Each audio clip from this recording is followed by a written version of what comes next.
ঈদগাহ friends club কর্তৃক আয়োজিত cricket টুর্নামেন্টের ফাইনাল খেলা অনুষ্ঠিত জানুয়ারি 24 তারিখ রাত 8টা বাজে ফ্রি ফুড কলসিদিঘির পার বাদামতর মোড় এলাকার ঈদগাহ ময়দানত এই ক্রিকেট টুর্নামেন্টের ফাইনাল খেলা অনুষ্ঠিত হয়।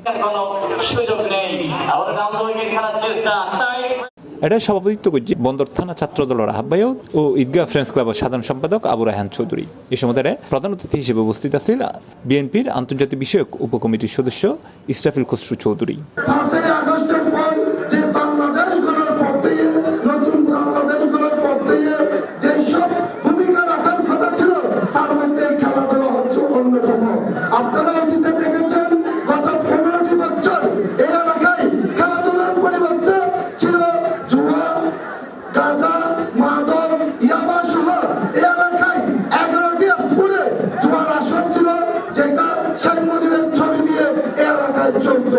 খেলাধুলার কি শক্তি আমরা সবাই এখন দেখছি না, রাতে 9টা বাজে কিন্তু এলাকার কিশোর, শিশু, যুবক, তরুণ, মুরব্বী সবাই কিন্তু একত্রিত কিন্তু এখানে।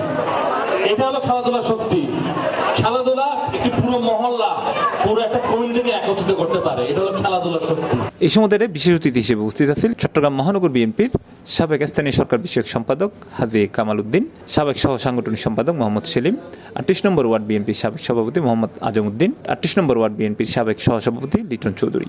আমি রাহেনকে অনুরোধ করবো এটা যেন ভবিষ্যতে বর্ষরে আকারে 38 নম্বর ওয়ার্ডে করে যায়। আমি সকল সহযোগিতা করবো এবং স্কুল মাঠ আছে আমি দিব যাতে পুরো ওয়ার্ডের ভিত্তিক টুর্নামেন্ট আয়োজন করে।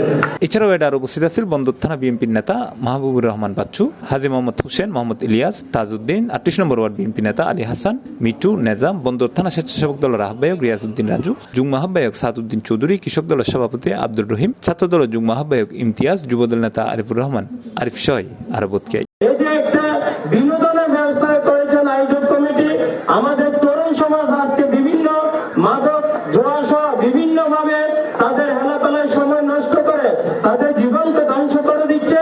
খেলাধুলার মাধ্যমে সেই তরুণ সমাজকে আপনারা বিপদগামী হতে না দিয়ে আজকে এখানে এনেছেন, খেলাধুলায় এসেছে।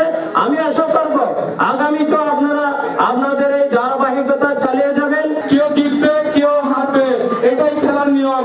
আগামী দিনে সবার জন্য শুভকামনা রইল, সেই আশাবাদ ব্যক্ত রেখে আমি আমার বক্তব্য শেষ করছি। এছাড়াও ওয়ার্ডে ঈদগাহ ফ্রেন্ডস ক্লাবত উপস্থিত আছেন ক্লাবের সভাপতি আমাসউদ্দিন বাপ্পি, কমিটির সদস্য মঈনুদ্দিন মুন্না, মোহাম্মদ খুরশেদ, ফরহাদ নাজমুল, আনিস সহ আরো বোধকে। পরে চ্যাম্পিয়ন দল ও রানার্স আপ দলের পুরস্কার বিতরণের মাধ্যমে অনুষ্ঠানের সমাপ্তি ঘোষণা করা হয়।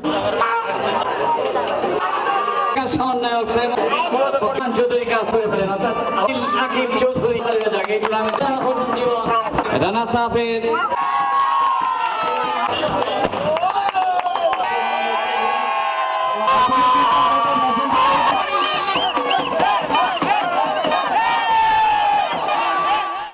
C+ TV Chittagong.